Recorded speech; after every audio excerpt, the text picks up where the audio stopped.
So this time let's take a look at the second trailer which was shown at the Square Enix showcase. The first minute of the trailer is stuff we've already seen in the Frozen trailer, so I'm gonna just skip that. Let's move on to the new stuff. Here we have a new attraction flow. In the background, if you pay close attention, we have Ice Titan. It seems this attraction flow is for bosses. If we look at the Rock Titan boss battle, we have the big magic mountain. As for the pirate ship, that one you can activate on the field. Well, that's what it looks like to me. We'll see what happens afterwards. For now, it looks that way. Next, we have Remy, the rat on top of Sora's head. Yes, Ratatouille is confirmed for Kingdom Hearts 3. Now be careful. It doesn't seem to be a world, nor a summon. Now this part was shown at the orchestra, to the attendees. Like Linguini, Remy's holding onto Sora's hair to control him, to help him cook. Now those who theorized that the bistro at Twilight Town was Ratatouille related, you might be correct. This doesn't look like a summon, it looks like a minigame. Nomura did say there would be other minigames, you know, other than Classic Kingdom, also known as Mobile Portal, the thing Sora holds in his hands in Twilight Town. We did see like a small, very short gameplay trailer of that. Now seeing this, Sora's gonna burn the kitchen. I'm scared. There's an hourglass, the time you need to properly cook, I'm assuming. Maybe if we do burn the food, that's probably gonna be shown, and we'll get like, you failed. So this is basically similar to Pinocchio in Traverse Town. Characters from other Disney worlds, living in a different world. Next, this scene is something I wanted to talk about. Definitely, Xigbar at Mount Olympus. I keep calling them by their organization names. Is he calling himself that? We do not know. Now, Dream Drop Distance never made it clear. What I'm getting at is this Braig or Xigbar? Because in Recoded, the secret ending, he looks different. That's Braig. It's pretty clear. He came back as his somebody, with memories of his time with the organization. But in the ending of Dream Drop Distance, Braig or Xigbar looks different. Well, his long hair he had during the organization. Two things out of this. Either, okay, this one is probably, sounds dumb. Square Enix was lazy in that department. They didn't want to redesign the character, but I doubt. But I still wanted to bring it up, even if it sounds stupid. Or, this is Xigbar. This scene in Dream Drop Distance is Xigbar from the past, thanks to young Xehanort. But as for this guy, it is Braig indeed. So these guys are probably existing at the same time. That's how I see it. Oh, and by the way, the story section of Dream Drop Distance refers to him as Xigbar in the world that never was. So to re-summarize what I just said, I believe that Braig, his somebody, came back, but Xigbar from the past came to the present thanks to young Xehanort. So these two are existing at the same time. As for this guy, why does he look different? Well, he just got reverted back to what he looked like when he was turned into a nobody. Easy. Now I might be completely mistaken because like I said, this was never made clear. Anyways, let's stick to the name Xigbar. Xigbar from the past. I could be mistaken, okay? He says, still Sora, that doesn't mean you have to change. Accept the power you're given. Find the hearts joined to yours. The way he's speaking, the tone of his voice, either he's just talking like that for fun, cause we know this dude, right? Or he's really becoming, you know, more into Xehanort. He is half Xehanort. The pointy ears though, it could prove that. But what doesn't really make it convincing for me is his ears were originally already pointy, before being Norted, right? Now this power he's referring to, it's the power which allowed Sora to join with others, to connect with so many hearts. Xion, Roxas, Ventus, that scene from Dream Drop Distance, Ansem implementing a data version of himself within Sora. So Sora could possibly be the key to return hearts. And this is actually mentioned, well, key to return hearts in the Best Buy description. I wanted to bring this up, alright? The way Ansem spoke in Dream Drop Distance within Sora's heart, Ansem said Sora needs to be himself to rescue the others, the ones who are connected to him. He can free them if he remains the way he is. As for Organization 13, they're trying to mess with Sora. Simple. Trying to make him go back to the darkness, because he did fall into the darkness in Dream Drop Distance, and did not claim the title Keyblade Master. Ven's asleep. His heart's within Sora, still. Roxas is within Sora as well. And this takes me to an extra dialogue which was shown in the second trailer, Ansem and Xemnas. Xemnas says, nothing would please us more than Roxas's return. They want Roxas to come back. There's a reason for it. They're trying to recruit 13 Darknesses. Xehanort does indeed have a plan in mind. In the Frozen trailer, they're trying to mess with Sora. Oh, it's just Data Twilight. Sora told them he doesn't need the darkness to bring back Roxas. That's what they want Sora to do. Although he failed in Dream Drop Distance, they're probably still going after Sora to try and manipulate him. Xehanort is aware of Sora's ability to keep people's hearts safe, well, you get what I'm saying, connecting with others, hoping that he would use the darkness. If if they are indeed planning to use Sora to bring back Ventus for their evil schemes, why though? The Keyblade again? No. Xehanort is planning to cause this huge merge between 13 darknesses and 7 lights. He did try and use Ventus's darkness and light to make the Keyblade, but that didn't work. So why would they still go after Ventus? Xemnas was trying to look for the Chamber of Waking where Ventus was asleep.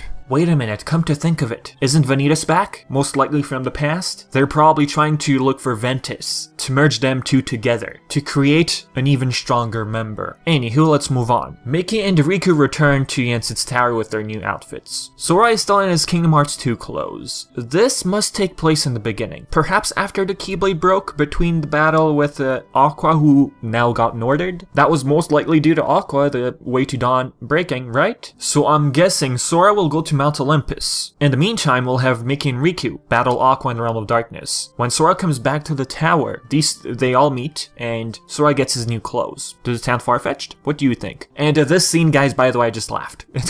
Hainer pets Olette running from a demon tide. This sector of Twilight Town is the Market Street Tram Common, where the job posting is, remember? Sora has his Olympus Keyblade. This must come after Olympus, which is the first world, obviously. Regardless if this is trailer purposes, we do know that Mount Olympus will come first. Remember the old Demon Tide at E3 2013? Feel old yet? They kept the same idea of having these Shadow Heartlesses be in Twilight Town. Comparing this one to the one in 0.2, we do notice the same purple dots going on. Next, we get the same scenes from before: Hercules, Galaxy Toys, Monsters Inc. Here we have the computer, which is located in the basement of the mansion in Twilight Town. It looks like it. Sora is FaceTiming with Ienzo in Ansem's lab, how to bring back Roxas. I'm glad to see that Ienzo has joined the team, but why wasn't he Norted? Did Xemnas really hate Zexion? I never took it that way. The thing with Chain of Memories and 358 over 2 days, Sykes had ordered Axel to get rid of the traitors.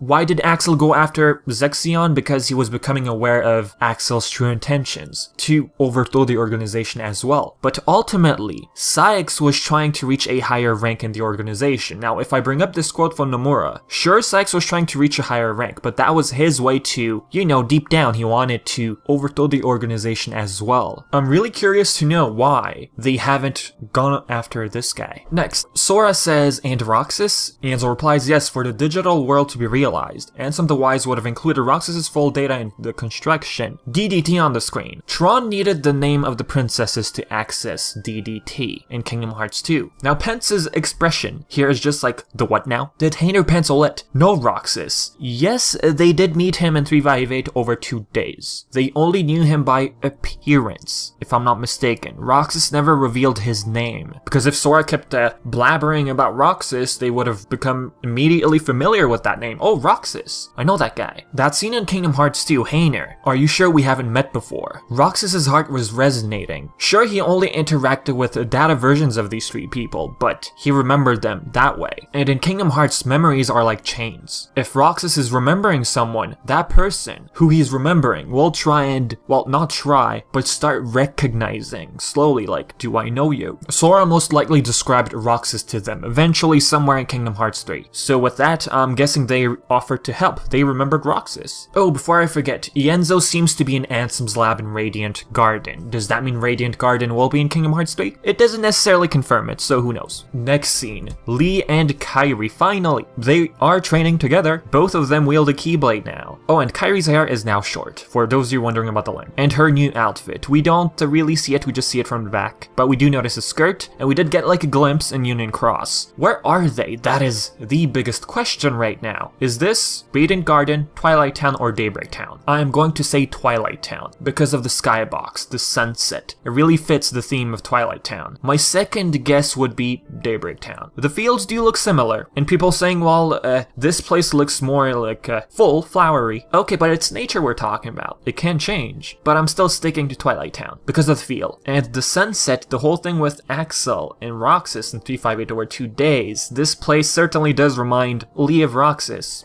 Or something I should consider as well. This is the realm in which they're training. Something created by Merlin. They did put him in a place where time flows differently. This was revealed during an exclusive performance by the Japanese voice actress of Kairi. This was on stage during the orchestra tour which started in Japan back in 2017. If, and only if, this is Daybreak Town, which I still doubt, the world did come back thanks to the hearts of children known as, in my opinion, the Dandelions. So please share what you have to say about this scene in particular. Next, Microsoft's website. They updated Kingdom Hearts 3 and they showed us a beautiful render under the section downloadable content, which is yet to appear. It's pretty early. Sora in his Kingdom Hearts 1 pose. The rest of the poses on screen we did see him before. The background has weapons from Organization 13, which is pretty neat. The Oblivion Keyblade, Oathkeeper, Shadow Heartless. Very nice. Some of you might say, oh, these weapons we see on screen could hint towards potential members of the 13 Darknesses. I mean, maybe. That's my answer. Maybe.